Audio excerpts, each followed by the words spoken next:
Après-midi, frères et sœurs, j'espère que vous avez fini bien déjeuner. Et cet après-midi, on peut faire la vidéo sans editing. Ça prend beaucoup de temps ici. Mais aussi, on a envie de finir. Cette semaine, ça va être mon dernier devotion avec eux. J'espère que tous les autres jours, je ne qu'à suivre, je ne qu'à méditer dessus et ça a été bénéfique. Comme ça a été bénéfique pour moi-même, en fait. Donc, cet après-midi, de quoi nous pouvons parler? En fait, mon envie expose un verset, en fait. Parle, qu'est-ce que la parole est là pour nous, d'un verset en particulier. Et même, c'est pas juste le verset, c'est la moitié d'un verset, en fait. La deuxième partie plutôt d'un verset. Et ce verset se trouve dans 2 Corinthiens 4, verset 8. Et le thème qui nous causer aujourd'hui, c'est la perplexité du chrétien. Nous pourrons dans la définition de ce mot-là, la perplexité du chrétien. Donc, 2 Corinthiens 4, 8, dit « Nous sommes pressés de toute manière, mais non réduits à l'extrémité. Dans la détresse, mais non dans le désespoir. » Et nous focus, ça va être justement cette deuxième partie de ce verset-là qui dit « Dans la détresse, mais non dans le désespoir. » En anglais, c'est « perplexed, but not in despair. » Perplexed, but not driven to despair. Donc, dans la détresse, le mot qui banane traduit à détresse, en fait, c'est perplexe en anglais. C'est une meilleure définition de tout l'idée derrière. Surtout que c'est pas juste détresse, bien sûr, ça ramène à détresse, mais c'est perplexe. Nous pourrons dans la définition de ce mot-là, faut me dire. Donc, allons observer. Observe ça verset là. Et puis, nous pouvons trouver qu'il y a des affirmations dans sa deuxième partie du verset. Dans la détresse, mais non dans le désespoir. Nous vous guettons ça des affirmations là et nous vous guettons l'application qui nous a gagné dedans. Nous vous trouvez dans ce contexte, nous vous guettons dans la réalité de nous, la vie chrétienne, les difficultés qu'il y a, parce qu'il y a des difficultés. La vie chrétienne n'est pas en rose, bien sûr. Donc, c'est ça le but avec l'aide du Seigneur, c'est ça que m'a envie de faire cet après-midi. Donc ce passage, frère et sœur, en passant espérer la lumière là, il n'est pas trop faux cette fois-ci. Donc, 2 affirmations. Nous trouvons une affirmation positive. Nous sommes pressés, le verset 8 commence par nous sommes pressés, et puis dans la deuxième partie, il dit nous sommes donc dans la détresse. Nous sommes, c'est une affirmation. Nous sommes, et c'est une affirmation positive. Et après, nous retrouvons une affirmation négative. Nous ne sommes pas. Ok? Qu'est-ce que nous sommes? Nous sommes pressés, c'est une affirmation positive. Et nous ne sommes pas, c'est une affirmation négative. Nous sommes non pas dans le désespoir. Nous sommes, mais non dans le désespoir. C'est une affirmation négative, n'est-ce pas? Donc, nous commençons à observer la première affirmation, c'est-à-dire l'affirmation négative. Positive, sorry. Première affirmation, c'est une affirmation positive qui dit nous sommes dans le détresse. Nous sommes, et c'est là que vient le mot perplexe. En anglais, c'est traduit comme perplexed. Qui veut dire le mot perplexe? Le mot perplexe, c'est quelqu'un qui est perplexe, c'est quelqu'un qui hésite, qui ne sait pas quoi penser. C'est cette définition dictionnaire même, en fait. Qui n'est pas quelqu'un qui vous pensez, pas quelqu'un qui vous fait dans une situation non seulement peut-être une situation embarrassante, non, une situation troublante, une situation inquiétante. Donc être perplexe dans sa contexte de sa verset là, c'est être troublé, être anxieux, la tête fatiguée en gros. Il y a des choses qui nous occupent nos pensées et c'est pas des choses qui nous fait plaisir, mais c'est des choses anxieuses en fait. Donc là, il pas dire qu'il nous va prendre une bonne pensée comme ça, il dit nous prenons ça. Okay? Tout comme nous va être pressés de différentes manières, tout comme on va être afflicted. On va être affligé à cause du Seigneur. On va passer dedans. Et il dit maintenant qu'on va être perplexe. Ok? Mais il faut comprendre ce truc-là. Il y a différentes causes pour le chrétien d'être perplexe. Il y a différentes causes qui font le chrétien perplexe. Tout comme avoir une obscurité de l'esprit, c'est-à-dire quand nous avons des pensées sombres. J'aurais un message de Jean-Marie. Mettre mon téléphone off. Silence. Sorry Jean-Marie. Donc, une des causes de la perplexité du chrétien, parfois il manifeste sous forme de quand on a une obscurité de pensée, quand nous avons des pensées sombres. Okay? C'est quand nous voyons une pensée sombre, c'est quand nous trouvons nous pas trouver une évidence, en fait. Nous pas trouver une évidence qui nous a les choses se déroulent avec pas les choses se déroulent, mais nous avons leur faveur divine. Dieu se faveur toujours sur nous. Nous peut trouver dans une situation, on peut trouver ça évident en fait. Et là nous avons une pensée sombre en fait. Donc quand nous pas arrive à réjouir aussi, nous avons une pensée sombre, beaucoup plus prône à pas se réjouir, de trouver noir en fait, de trouver c'est tout le temps sombre nous vue en fait. Quand nous voyons aussi que le futur est sombre. Coronavirus, par exemple, souvent, Dieu nous dit ne pas trouver, il n'y a pas connu de bain. Au fur et à mesure, nous pouvons partager, nous pouvons communiquer avec les uns les autres. Vous trouvez ce tout connu qui peut arriver dans le futur là. Sombre, que ce soit le travail, l'école, la santé même lui-même, le virus en lui-même, nous donne une bonne situation pour parler de ça, que ça amène le chrétien à être perplexe, ne pas connaître. Donc ça nous rend, quand le futur est sombre pour nous, ça peut nous rendre perplexes. Une autre cause qui est là, c'est la puissance de la tentation. Ça nous rend perplexes, nous connaissons. C'est oui, la Bible dit nous ça. Ceux qui croient en Dieu, ceux qui sont enfants de Dieu, notre position en Dieu, c'est ça. Mais nous sommes à la fois pécheurs. Donc nous faisons face à la tentation. Il y a tout le temps une bataille entre ce qui nous bizarre faire, nous connaissons nous bizarre faire et nos propres lâcher, nos propres désirs, quand ça clash. Ça amène beaucoup de déstabilité au fait de nos pensées. Ça amène nous à vraiment être dans un état de perplexité. Donc quand le monde dans une cause de tentation, quand le caractère de chrétien et ce qui est le monde, tout ce qui est du monde, ça clash. C'est souvent pas avec une gaieté de cœur, c'est pas à la facile. Hein? C'est souvent une bataille. C'est une bataille quand ça clash le monde qui nous tente et le caractère chrétien, ça clash. Ça peut momentanément nous rendre perplexes aussi. Dans ces batailles, quand la tentation, parfois, chacun est dans ce... Nous tout péché, ça c'est sûr, mais chacun est dans ce... un ou plusieurs endroits que spécifiquement il est fragile, il est bien fragile, il est vulnérable. Hein? Et que la tentation pour lui, parfois, dans sa zone-là, il contient un déluge. C'est comme quand les guettes de tentation-là, cette tentation-là paraît tellement puissante.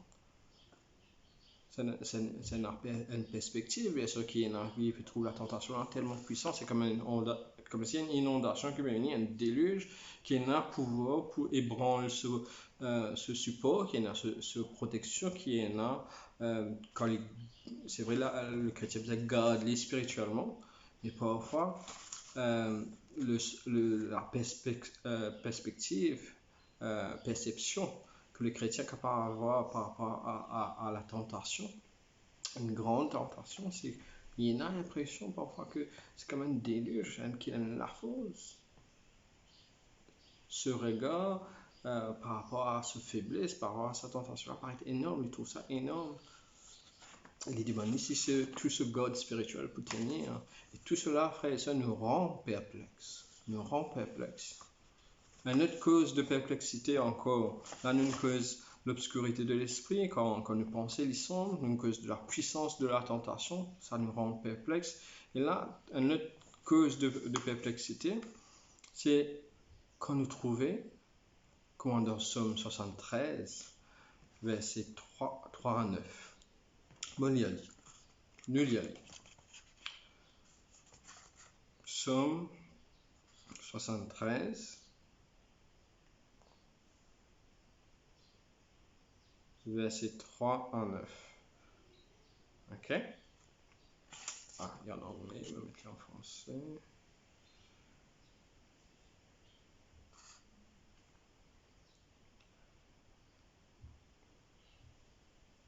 Car je portais envie aux insensés, en voyant le bonheur des méchants. Rien ne les tourmente jusqu'à leur mort, et leur corps est changé d'embonpoint. Ils n'ont aucune part aux souffrances humaines, ils ne sont pas frappés comme le reste des hommes. Aussi l'orgueil leur sert de collier, la violence est le vêtement qui les enveloppe. L'iniquité sort de leurs entrailles, les pensées de leur cœur se font jour. Ils raillent et parlent méchamment d'opprimés. Ils profèrent des discours hautains. Verset 9. Ils élèvent leur bouche jusqu'aux cieux et leur langue se promène sur la terre. Et ainsi de suite, tout ce passage-là parle de cette réalité qui, justement, ce psaume-là montre qu'à quel point ça trouve les pensées du psalmiste ici. Et que là, les méchants sont en train de prospérer. Et pas juste qu'ils sont en train de prospérer, ils sont en train de persécuter les croyants. C'est comme si c'est eux qui sont en train de gagner. Dans le naturel, quand on regarde ça, c'est troublant, ça nous fatigue, ça nous rend perplexes. Donc, une autre cause de perplexité pour le chrétien, c'est la façon mystérieuse que Dieu pourvoit. C'est la façon mystérieuse de la providence de Dieu, dans la providence de Dieu. Je prends juste un exemple biblique. Moi, je me la vie, me trouve mais mon vie, de façon que tu ne comprends. Ça paraît vraiment mystérieuse, la providence de Dieu. Mais par un exemple biblique même, et dans le cas d'Élie, prophète, que l'on perdit tout souvent de possession, l'on perdit sur réputation, on trouve la méchanceté des enfants. Dans le cas de la détresse, le deuil de Jacob, Ézéchiel aussi, dans le Job, avec ses afflictions corporelles, sur les corps même. Ici, pareil, il perdit toute sa possession, ses enfants, tout, il dépouillé de tout. Josias, avec la mort prématurée, tout cela nous rend perplexes. C'est Dieu, c'est dans la providence de Dieu, mais on a du mal quand ça arrive. Cela nous rend vraiment perplexes, nous troublés par ça.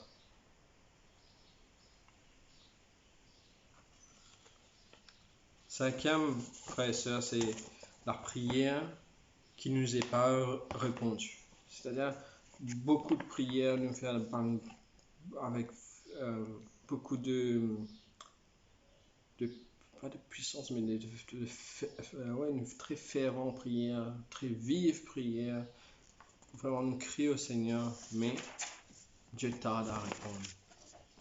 Dieu tarde à répondre. Bibliquement, nous connaissons l'apôtre Paul qui dit qu'il a prié 3 fois pour que Dieu délivre lui.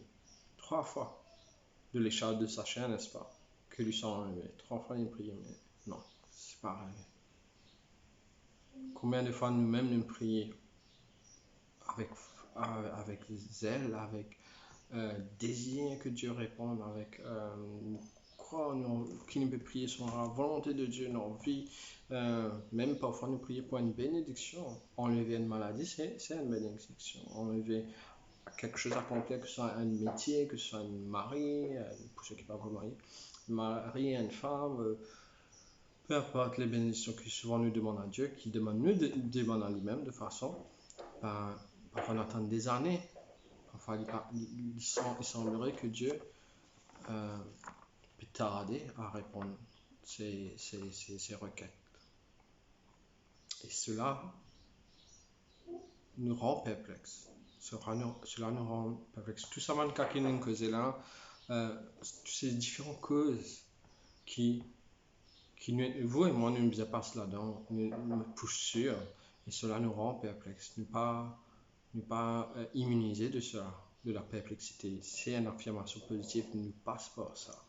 Et la situation avec le COVID-19 là aussi, nous rend perplexes. Peut-être, les autres qui écoutent moi là, peut-être nous, parmi soit différentes causes qui nous fait causer, nous prenons l'exemple là, que ce soit dans l'obscurité de nos pensées, nous dans une pensée sombre, puissance de la tentation, oui, même isolé, nous dira même isolé, nous continuons à tenter dans la providence divine, la prière qui peut tarder pour être exaucée.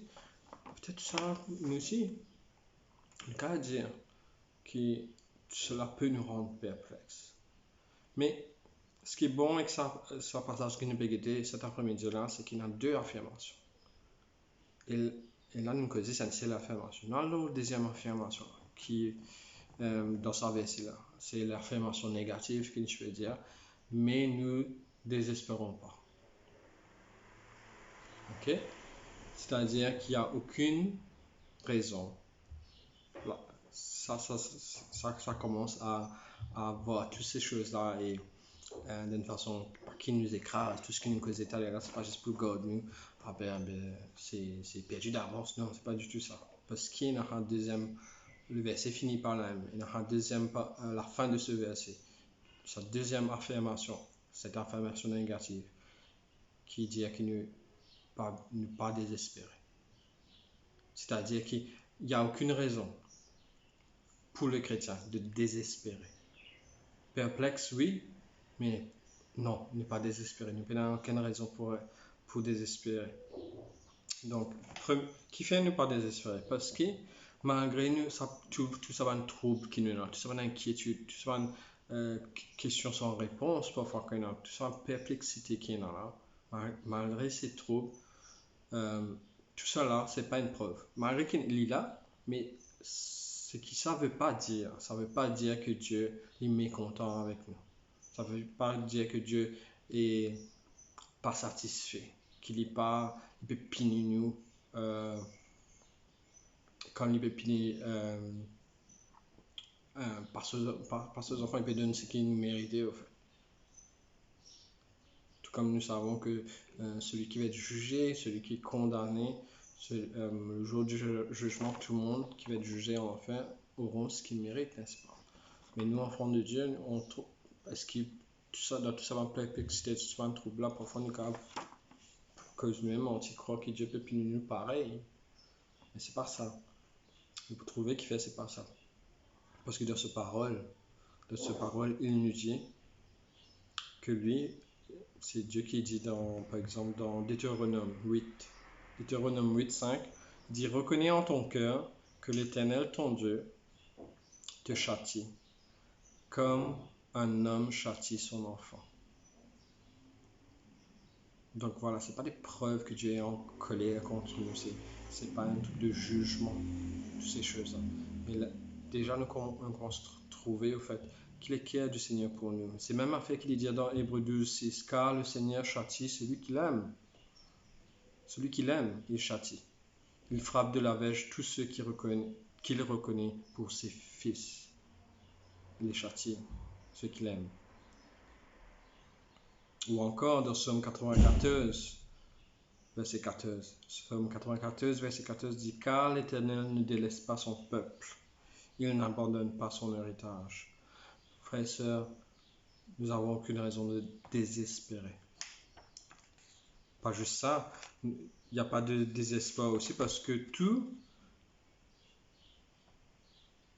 ce qui a à voir, malgré les perplexités, tout ce qui a à voir avec notre salut, frères et sœurs, tout ce qui a à voir avec le salut, malgré les troubles, malgré tout ce qui nous dit dans la première affirmation, malgré tout ce qui nous dit, tout ce qui a à voir avec notre salut, ça reste le même, ça ne change pas. La base de notre salut, la base même de notre salut, et ce qui ne change pas, c'est la base, c'est l'amour de Dieu même. Son esprit qui est en nous, son influence, tout ça ne change pas. Les mérites que nous avons, ce qui est les mérites de notre Sauveur, en fait, c'est pas nos propres mérites, ça ne change pas. Ses promesses ne changent pas. Cela reste intact. Et donc, nous n'avons aucune raison de désespérer. Autre chose, les choses qui nous rendent perplexes sont décrétées C'est envoyé par Dieu. Et c'est pour notre bien. C'est pour notre bien. C'est comme un médicament, en fait. C'est comme un médicament qui soulage les douleurs, qui guérit les maladies. Ces choses agissent pour notre bien. Et ce que Dieu envoie, les perplexités, les troubles, ces situations-là, ces choses qui nous aident perplexes, en fait, c'est Dieu qui envoie, c'est Dieu qui a décrété cela et envoie comme un médicament, en fait. C'est pour notre bien spirituel, notre bien-être spirituel. C'est comme, nous connaissons ça l'illustration, pour avoir de l'or, ça doit passer par le feu, n'est-ce pas? L'or est purifié quand il passe par le feu. Donc, tous ces événements, enfin, toutes les choses qui nous rendent perplexes, qui nous troublent, qui est envoyé de Dieu, en fait, ont pour but de nous purger, de nous façonner, de nous transformer. Et pour cela, allons lire Romains 8, 28. Romains 8, 28 dit à nous, nous savons du reste que toutes choses concourent au bien de ceux qui aiment Dieu, de ceux qui sont appelés son dessein. Donc, nous avons aucune raison de désespérer. Ce pas des choses qui viennent par hasard, c'est pour notre bien. Nous ne voyons pas tout, nous ne comprenons pas tout. C'est pour notre bien, cela ne va pas nous emmener dans le désespoir.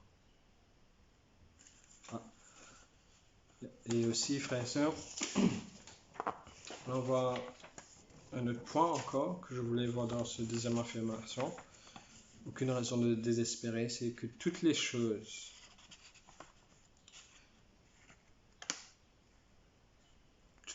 qui nous emmènent à désespérer, pardon, nous n'avons aucune raison de désespérer. Toutes les choses qui nous emmènent à être dans la détresse, dans l'angoisse ou dans les troubles ou quand on dit perplexe plutôt, c'est ça que je voulais dire. Toutes les choses qui nous emmènent dans la perplexité, en fait, si nous guettons bien, ne n'a aucune raison de désespérer parce que c'est moins grave. C'est moins grave de ce que nous méritons. Comment on peut dire ça? Nous savons que tout ce que nous avons, c'est par la grâce, n'est-ce pas? Ok? Et donc, il n'y a pas... Dieu donne nous exactement ce qu'il a envie de nous, en fait. Et pas juste ça, nous connaissons aussi que sur la Terre, il n'y a jamais eu quelqu'un de vraiment un victime innocent. Un vrai victime innocent, ça n'a jamais marché sur la Terre à part Christ. Lui seul était une vraie victime innocent. Mais pour revenir à ce point-là, que c'est moins grave de ce qui nous est, c'est quand nous pensons, quand nous observe la souffrance. Ça, c'est une grâce, frère. Nous tous nous avons fait aller là quand nous étions. Pense 2 secondes. Guette bien lire peut-être les puritains de l'époque, les martyrs de l'époque, ou regarde un peu les frères et sœurs de par le monde. Observe un peu la souffrance qui se peut passer. Observe un peu la difficulté qui se peut passer. Qui beaucoup. C'est pas pour dévaluer ce qui moi peut passer, les autres peut passer, non. Mais la réalité fait que souvent, la souffrance des autres chrétiens qui est au devant de nous, cette souffrance, cette difficulté beaucoup, beaucoup plus lourde, qui nous une difficulté, qui nous propre trouble. Donc pour ce qui se peut endurer maintenant, c'est beaucoup plus lourd pour nous. Donc quand on trouve ça, c'est une grâce le fait qu'il fait parce que quand on trouve ça, c'est là qu'il nous trouve au fait, on n'a pas qu'à plaigner, on n'a aucune raison de désespérer.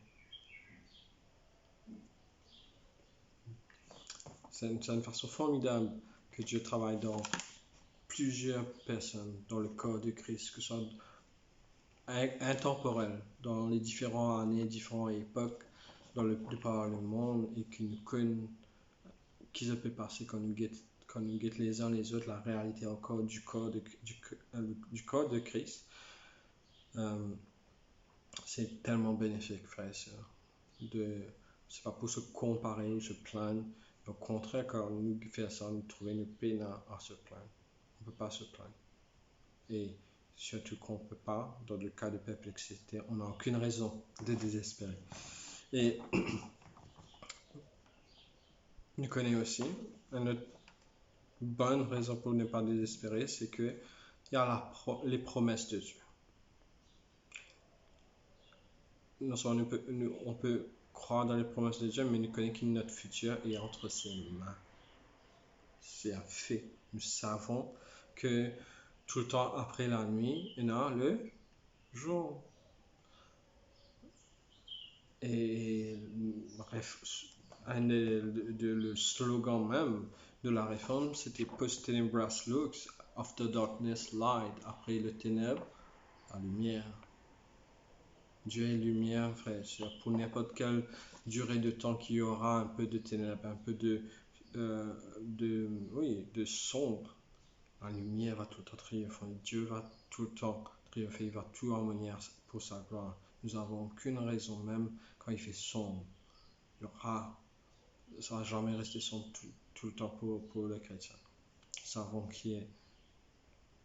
que nous pouvons croire dans ses promesses. Le futur qu'il a révélé pour nous donne des raisons d'espérer. Nous savons qu'il y aura la lumière après le ténèbre qu'il permet, qu'il en contrôle toutes choses. Donc, dernier point, frères et sœurs, par rapport à sa affirmation négative là, les raisons pour ne pas désespérer, ne pas désespérer, c'est que nous savons qu'au ciel, nous serons abondamment. Tout ça chose pour derrière nous, parce que au ciel, nous serons abondamment dans l'allégresse. Non seulement dans l'allégresse, nous serons abondamment aussi récompensés de toutes nos afflictions, de toutes nos souffrances que nous avons souffert en son nom pour ici-bas. Donc voilà ce que j'ai envie de faire cet après-midi. C'est magnifique pour moi ce petit verset-là. J'espère qu'il nous cave médite dessus, trouve sa réalité-là. Pas déclare Superman, non.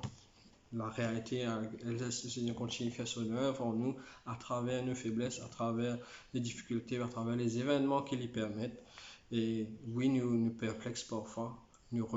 Parfois nous avons une réponse, parfois nous payons, parfois c'est tard à répondre, parfois nous trouvons, c'est comme si quand nous guettons le monde, la vérité, la lumière peut perdre ground, peut lose ground, peut perdre terrain. Mais ne pas désespérer, nous n'avons aucune raison pour désespérer. Donc allons voir quelques applications pour nous. Et puis nous finissons en prière. Première application, frère et sœur, que le chrétien se réjouisse. Encore plus. Surtout dans ce temps-là, quand tu peux paniquer, pécheuse, nous cave. En toute chose, au fait, la Bible dit nous cave, nous réjouir. Et que le chrétien, toi et moi, nous sommes reconnaissant au Seigneur. Reconnaissant au Seigneur, nous sommes remerciés de tout notre cœur, continue à adorer pour sa bonté, pour sa grâce, pour sa providence. Sachant que Dieu qui est amour, mais ce même amour qui nous donne notre pain quotidien, c'est le même amour qui permet et qui envoie ses troubles, qui envoie ses perplexités, c'est pour notre bien. C'est pas un méchant père qui l'envoie, c'est un bon père qui l'envoie.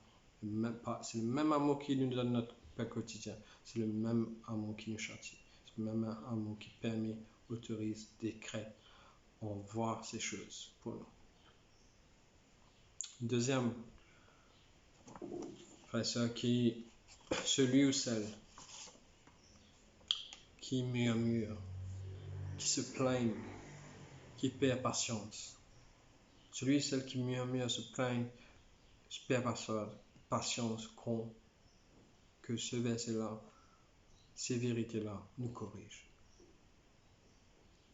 Franchement, que nous nous examinons nous-mêmes si on est comme si nous faillissons en ces choses et que nous soyons corrigés à ne pas désespérer maintenant. À ne pas désespérer. Je vais vous lire avec vous Lamentation. Lamentation 3, versets 37 à 40. Qui dira qu'une chose arrive sans que le Seigneur l'ait ordonné?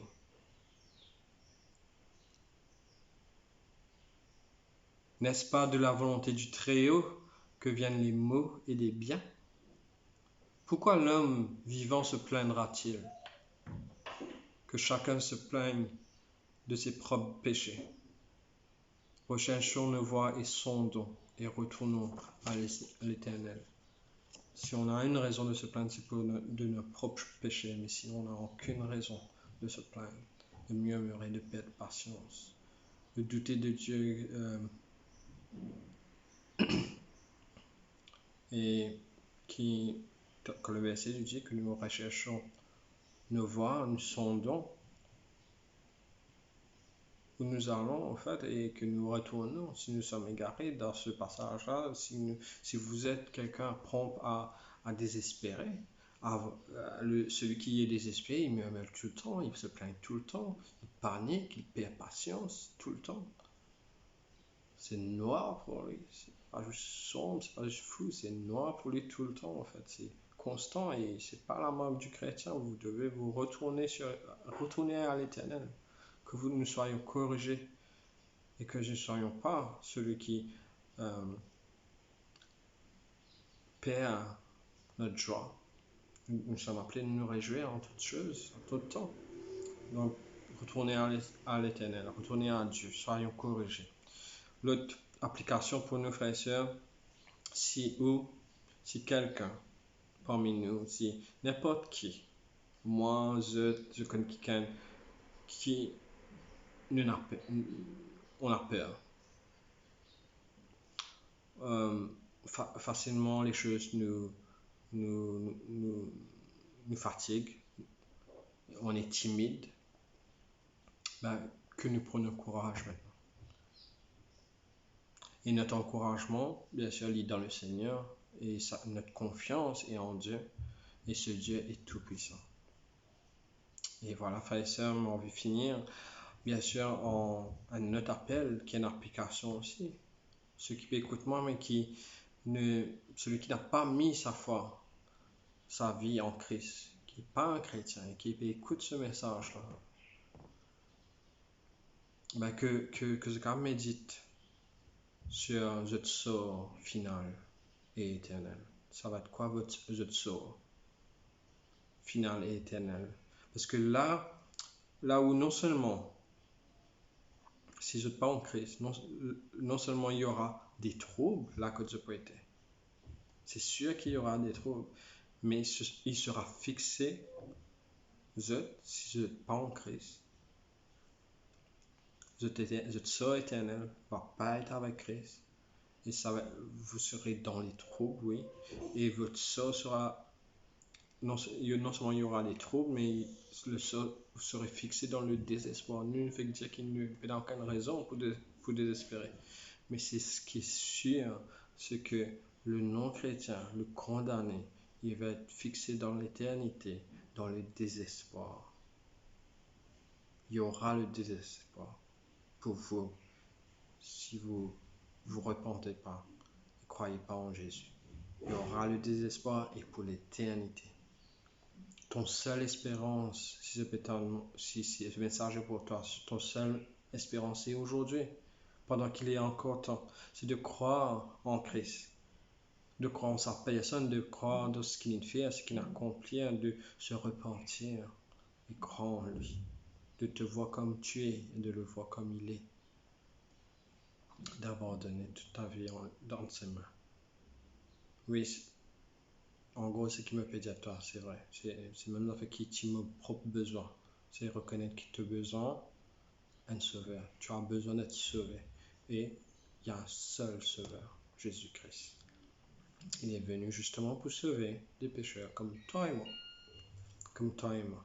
Donc, répands-toi et crois en lui afin d'éviter non seulement le trouble pour l'éternité, mais le désespoir pour l'éternité. Sur ce, frères et sœurs, allons prier. Seigneur Dieu, merci. Merci Seigneur que pendant qu'on vit, Seigneur, dans un monde et dans une période, Seigneur, où le monde est troublé et perplexe, où ils sont désespérés. L'homme est désespéré, aussi malins qu'ils sont, aussi avancés dans la technologie qu'ils sont, aussi intelligents qu'ils sont, Seigneur. Ce monde est à genoux par un petit virus, petit comparativement à d'autres plagues que ce monde a connues, Seigneur. Et en 2020, Seigneur, le monde est à genoux. Et les gens sont désespérés. Et le chrétien aussi, Seigneur, nous savons que oui, dans ce monde ici-bas, il y a des choses qui est dur pour nous. La vie n'est pas heureuse. Nous serons souvent, des fois, nous n'aurons pas de réponse. Souvent, Seigneur, nos patiences vont être testées. Souvent, Seigneur, en tant qu'un bon Père, tu vas nous châtier, tu vas nous corriger. Souvent, Seigneur, nous allons voir le méchant réussir selon les principes de ce monde, selon la perception, dans la perspective humaine. Seigneur, que nous soyons ancrés en toi, Seigneur, et que tu nous aides, Seigneur, à savoir la riche et glorieuse espérance que nous avons aucune raison, Seigneur, de désespérer. Seigneur, je te prie qu'il n'y a aucun de mes frères et sœurs qui soit désespéré. Tu nous empêches, Seigneur, tu nous aides, Seigneur, pour ceux qui sont repentis, Seigneur, de quelconque état de ce genre. Le fruit de leur désespoir, c'est d'être constamment en train de se plaindre, de douter, Seigneur, et de murmurer, de perdre patience. Merci, Seigneur, pour ta correction.